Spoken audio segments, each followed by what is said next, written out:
নমস্কার বন্ধুরা, আমি তন্ময় আর আপনার আছেন ইনফরমেটিভ তন্ময়ের সাথে। বন্ধুরা, আমি আজকে একটা ভারতীয় রেল সংক্রান্ত দারুণ আপডেট নিয়ে আপনাদের সামনে চলে এসেছি। বন্ধুরা, বড় পদক্ষেপ রেলের। আজ থেকে রিজার্ভেশন ছাড়াই করুন ট্রেন সফর। কলকাতা সহ আরও অনেক রুটেই আপনারা এই সুবিধাটা পেয়ে যাবেন। হ্যাঁ বন্ধুরা, আপনারা ঠিক শুনছেন। যাত্রীদের জন্য এবার বড়সড় ঘোষণা করল রেল, যেটি সম্পর্কে জানার পর অবাক হবেন প্রত্যেকেই। মূলত ক্রমবর্ধমান যাত্রীর কথা মাথায় রেখে এবং তাদের সুষ্ঠুভাবে পরিষেবা প্রদানের লক্ষ্যে এবার একটি গুরুত্বপূর্ণ পদক্ষেপ গ্রহণ করেছে ভারতীয় রেল। ইতিমধ্যে রেলের তরফে এমন 10 নতুন ট্রেন চালানোর কথা ঘোষণা করা হয়েছে, যেগুলিতে যাত্রীরা রিজার্ভেশন ছাড়াই সফর করতে পারবেন। সবথেকে উল্লেখযোগ্য বিষয় হলো 20 জানুয়ারি থেকেই এই পরিষেবাটা শুরু হয়ে গেছে। মূলত যে সমস্ত রুটে যাত্রীর সংখ্যা বেশি থাকে সেই সমস্ত রুটে এই ট্রেনগুলি চালানো হচ্ছে।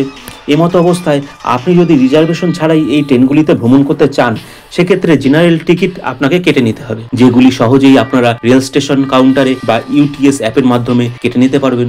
যে 10টি রুটে এই ট্রেনগুলি চলবে সেই রুটগুলি হলো যথাক্রমে পুনে সুপারফাস্ট মুম্বাই থেকে ছাড়বে সকাল 7:30টায় এবং পুনে পৌঁছাবে সকাল 11টায়। হায়দ্রাবাদ বিজয়ওয়াড়া এক্সপ্রেস, যেটা হায়দ্রাবাদ থেকে ছাড়বে সকাল 7:30টায় এবং বিজয়ওয়াড়া পৌঁছাবে দুপুর 2টোতে। 3 নম্বর ট্রেনটা হলো দিল্লি জয়পুর এক্সপ্রেস, দিল্লি থেকে সকাল 6টায় ছাড়বে এবং জয়পুর পৌঁছাবে দুপুর 1:30টায়। 4 নম্বর ট্রেনটা হলো লখনৌ বারাণসী এক্সপ্রেস, লখনৌ থেকে ছাড়বে সকাল 7টায় এবং বারাণসী পৌঁছাবে দুপুর 1:30টায়। 5 নম্বর যে গুরুত্বপূর্ণ ট্রেনটার কথা আমি আজকে বলবো সেটা হলো কলকাতা পাটনা ইন্টারসিটি এক্সপ্রেস। কলকাতা থেকে এই ট্রেনটি ছাড়বে সকাল 5টায় এবং পাটনা পৌঁছাবে দুপুর 2টোতে।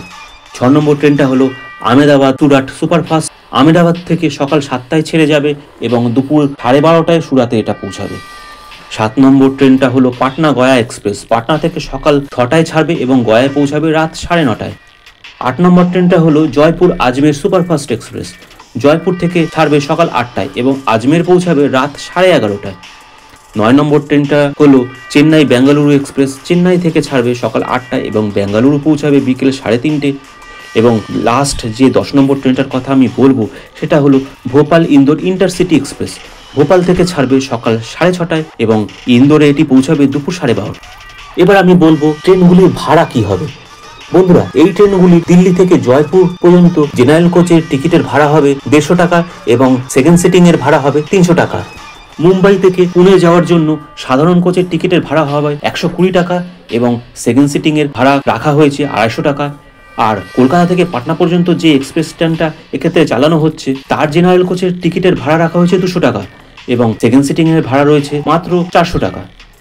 তাহলে বন্ধুরা, আজকে আপনারা জানতেই পারলেন যে 10 জোড়া ট্রেন চালাচ্ছে ভারতীয় রেল, আর যেটা অলরেডি চালানো শুরুও হয়ে গেছে। আর এই লিস্টে কিন্তু কলকাতাও রয়েছে, যেখানে আপনারা কিন্তু রিজার্ভেশন ছাড়াই এই ট্রেনে সফর করতে পারবেন, আর দামও সকলের সাধ্যের মধ্যে।